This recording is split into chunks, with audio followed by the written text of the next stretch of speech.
बोली लिख के पैर निमाने तपदियां रेतां ते।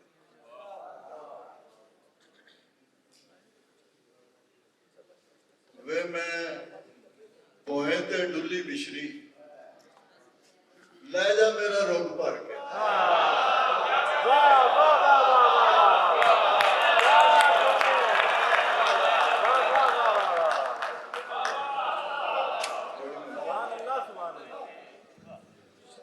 गुड़ लै जानी पेके पिंड दा फिर भावें याद ना करी।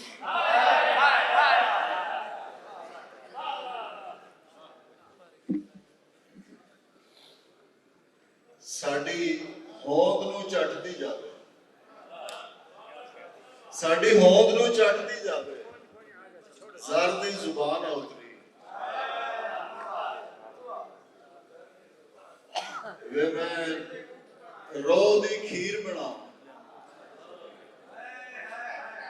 वे मैं रोह दी खीर बनावा जे पैरी विचों सूर निकले।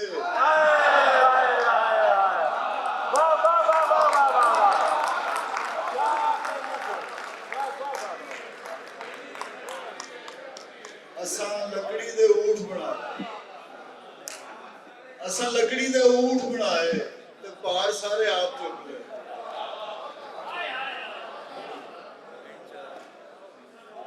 तवा मारिया मां ने मूदा रह गए असी तारे गिनदे।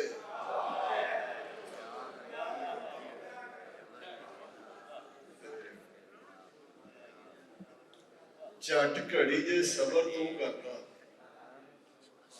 मैं तेरे नाल बोल पैना सी।